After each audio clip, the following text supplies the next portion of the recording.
Today, we're going to be talking about Venus in Cancer and how it's likely to behave under some difficult aspects.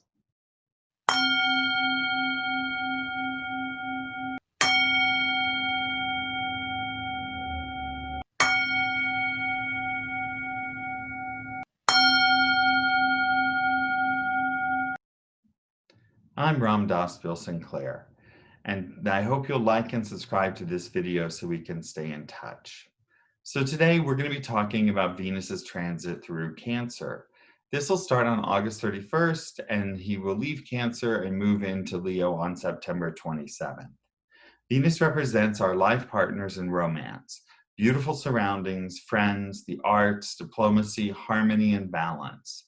Venus can bring us everything we want, except contentment and happiness. Cancer is the sign of purification, and therefore Venus's material goals are not really well served in the watery Capricornian world. This means that Venus is likely to feel dissatisfied, restless, and irritable during the coming month. These traits are going to be more pronounced than usual because Venus is being aspected by Mars and Saturn. Both of these difficult planets add pressure, stress, and make you feel like you're not making progress when they're aspecting you. Additionally, Sun and Rahu are squeezing the sign of Cancer for the first 2 weeks of the Venus transit. So we have 4 malefics that are impacting negatively the planet of Venus while it sits in the sign of Cancer. So what does this mean? Well, the first thing I note is that the water element is going to be stirred up during the month. Venus is water, Mars is fire, and Saturn is wind. Therefore, hurricanes and typhoons may be occurring during this next month in the combination of those 3 elements. Emotionally, the disturbed water element will manifest as mood swings, especially around the new moon, and heightened emotions at the full moon.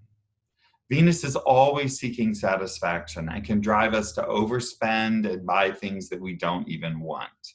The water element is about connection with others at its heart. Cancer connects us on the cosmic level and Venus on a more personal level. The challenging aspects are likely to disrupt both of these connections, unless we are focused on nurturing these types of relationships. Meditation is the key to nurturing your connection with the cosmic consciousness, and communication is the key to fostering a strong connection with others in your life.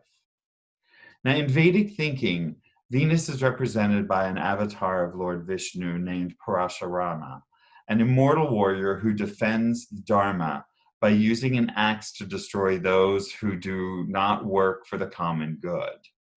With these pressurizing negative aspects, I think we're going to see some aspects of Parashurama emerge during this next month.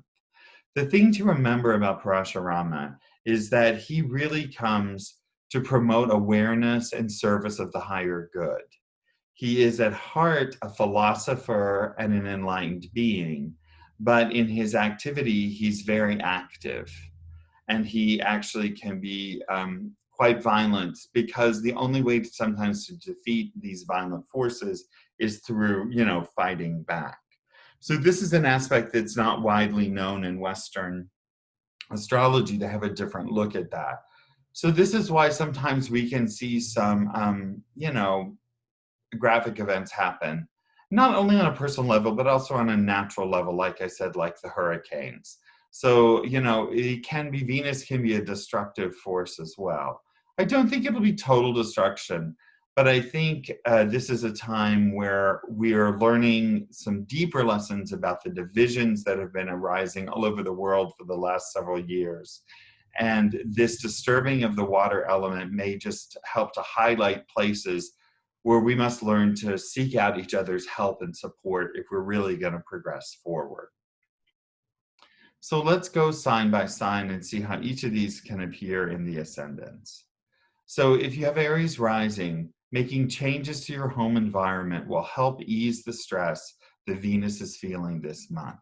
It's a great remedy. Just spruce things up, do a deep clean, get rid of some stuff you don't need anymore, and the energy will really start to harmonize. For Taurus, you may feel that friends and associates are plotting against you.